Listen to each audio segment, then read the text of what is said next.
Hindi katulad sa isang pitik mo lang eh. Buhay na. Okay, ito, naka-protect and then clip yata. Tingnan natin kung bababa. Ah, wala.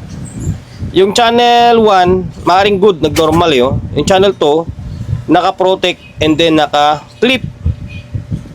Okay.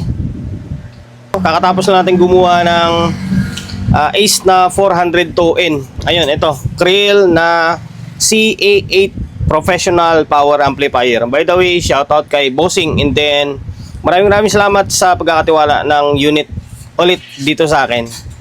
Ginawa ko na dati to nung nasa kabilang shop pa ako. Nung doon pa sa may baba. Yung lumang shop natin. Siguro after 2 years mahigit. 2 years mahigit naman.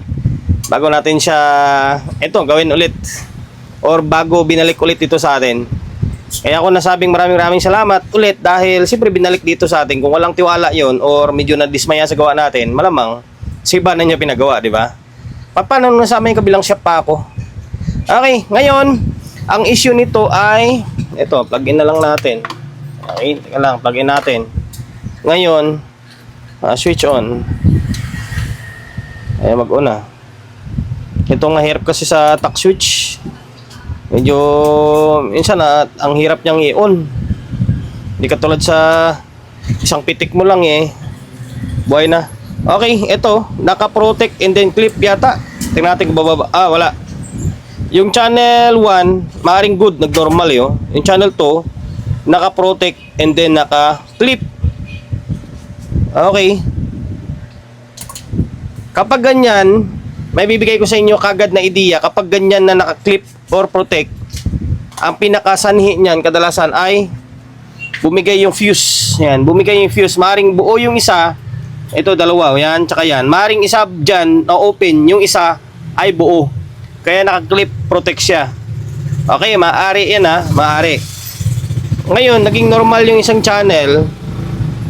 Sana buo siya. Sana may audio. Okay? Pero mamaya na lang natin ay i-audio test yan. Mag-focus na lang muna agad tayo dito sa channel 2. Okay? Focus na agad tayo sa may channel 2 Pero bago natin simulan yan, siyempre magpo-promote muna tayo agad ng YouTube channel natin kasi hindi umuusad eh. Walang nagsasubscribe sa atin Kung hindi ka pa nakapag-subscribe or ngayon ka lang nakasilip ng channel natin, kung hindi ka pa nakapag-subscribe, paki-subscribe ng YouTube channel natin Pindutin mo yung bell button sa gilid. Select mo yung all. Ayan, kapag napindot mo na yan, manonotified ka kapag meron tayong bagong upload na video. Nag-upload tayo ng video 1 beses, 2 beses kada araw. Okay? Ngayon, kalasin na natin yung board. Nakalas ko na yung channel 2. Okay? Ayan. Ngayon, dahil nakalas na natin to, ano kaya to? Rugby lang. Kala ko lumobo. Ngayon, dahil nakalas natin ito, i-check natin yung fuse. Yung kanina pinaliwanag ko sa intro natin na kapag naka-clip protect, minsan na-open yung isang fuse. Ngayon, eto siya, pakita ko sa inyo. Okay? Ito siya. Okay, dito buo. Buo ito Okay, buo siya. Ngayon, itong isa, check natin. Okay, open Okay, open siya. Diba? Ayan, open. Ngayon, kapag na-open yung fuse dyan, kadalasan, sira yung power transistor. Okay, sira yung power transistor. Ngayon, next na i-check natin itong diode. Okay?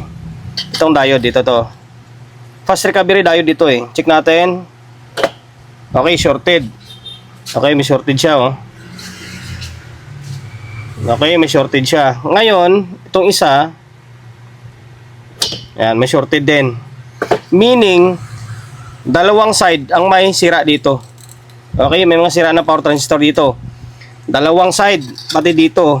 Ngayon, para malaman kung alin dito yung may sira, siyempre, iangat mo lang ito. Hindi mo na kailangan makasin lahat ng transistor na yan. Iangat mo lang itong mga bloke na to.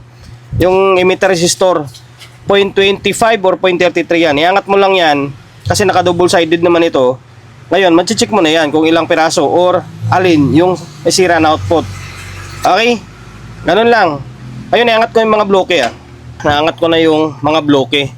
And then, may nakita kong sira dito sa may, dito. Yan, ito. Ito lang inangat natin ha, yung mga 0.25 o 0.33 yata yan. Ngayon, check ko or pakita ko sa inyo na kuha na siya, na may shortage siya. Ito siya, ito to. Short ito eh.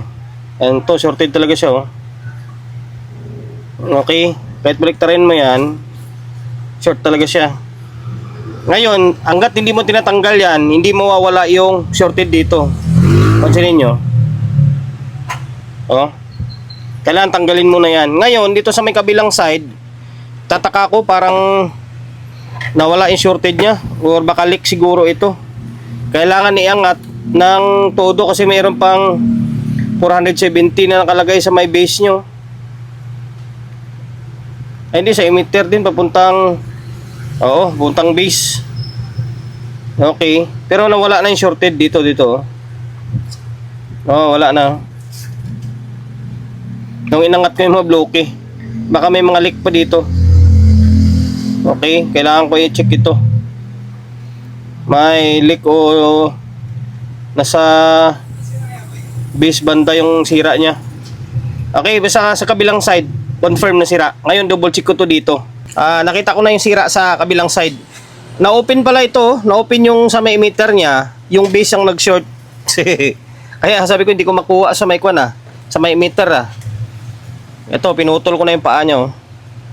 Okay, tingnan nyo yung tester natin. Kapag nasa emitter ka, open siya open. Pag dito sa may base and then collector, short siya. Yan, sira. Ngayon, naibalik na natin lahat ng mga bloke. Tapos yung mga output na iba, ito siya mawawala na yung shorted yan. Mawawala na. Dito tayo. Wala na shorted Tapos yung isa, okay, wala na rin yan. Tinanggal ko na yung output dito. Okay, isang pares yung nasira. Okay, ngayon kalasing ko na rin yung isa. C5200 din A1943 yung output na ginamit. Natanggal na natin yung dalawang output Ngayon, pinalitan na natin. Eto, yung bago na to. Yan, focus ka. Yan, eto. Tsaka eto. Yan, ngayon, double check natin kung may shorted pa ulit. Okay. Kapag baliktad yan, may reading kayo makukuha. Okay, wala. Tapos itong isa, okay, wala. Naka-reverse na tayo Okay. Ngayon, pwede na ibalik ito. Pwede nang i-testing ulit. Ay, palitan ko pala yung fuse. Palitan ko yung fuse, tapos balik natin itong board. Okay, bali, ito na. Naibalik na natin yung board. Okay, napalitan na rin natin yung fuse. Bago na yung fuse Ito. Ayan, okay. Ayan, ngayon, huwag kayong magkabaliktad Merong positive, negative yan. Ayan Okay, yung pula, positive. Yung puti ay negative. Okay. Tapos, itong itim, ground. JND, ground. Okay, tapos ito, speaker ito. Mamaya natin balik yan. Ngayon, switch natin, tingnan natin kung may shorted pa. Kapag may shorted dito, protect clip pa rin. Okay? Okay, nag-on. Wala nang short. Natin, yun, nag-normal na siya Yan, naka-normal mode na. Ngayon, magsukat tayo ng biasing. Ang biasing ng Krell guys is halos zero bias siya. Okay? Magkakaroon siya ng bias kapag meron ng signal or meron ng audio. Okay? Ayan. Ngayon, dito tayo magsukat sa may pinaka-drive niya. Kailangan may bias yung drive siyempre. Dito. Okay, meron siya. Okay, meron dito. Tapos, sa channel 1, kailangan parehas. Okay, parehas sila. Nasa around 0.27. Okay, parehas. Okay. O yan, parang sinukat Ngayon dito, 0 ito. Kapag check nyo dito 0 yan. Wala kang bias makukuha. Okay, 0. Dito. Okay, 0 din. Yan, normal yan. Normal yan sa Krell. Ngayon, maglalagay tayo ng speaker. Sana merong audio. Okay? Naglagay na tayo ng speaker. Okay? May nakalagay na speaker and then audio input. Naka-stereo mode tayo. Laptop natin, gumagana. Ngayon, on.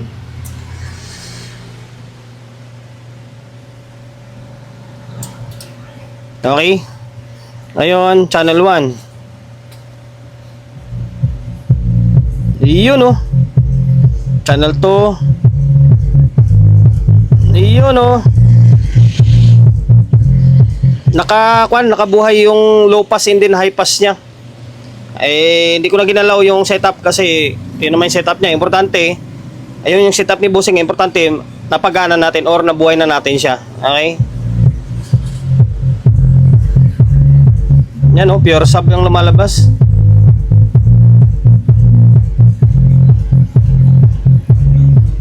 Lagay natin sa may off natin yung kwan niya. Dapat kung pang mid to, dapat nakababa ito eh. Nakababa yung okay, i-full range natin. Ayan, may boses na siya. Naka full range na yan. Okay. Iyon, oh. Makapiright tayo. Okay, hanggang dito na lang. Sana nakapagbigay idea ako sa inyo kahit sa ganitong klaseng video lang kung paano mag step by step ng pagre-repair ng Krill na CA8. Okay, Krill CA8 naka-clip protect yung channel 2. Okay, hanggang dito na lang. Sana nakapagbigay idea ako sa inyo. And then dahil umabot ka sa part ng video natin na ito at hindi ka pa rin nakapag-subscribe dyan, subscribe ng YouTube channel natin ha. Pinutin mo yung bell button sa gilid, select mo yung all. Yeah, kapag napindot mo na yan, manonotified ka kapag meron tayong bagong upload na video. Nag-upload tayo ng video, isang beses, dalawang beses kada araw. Okay? God bless and then peace atin lahat.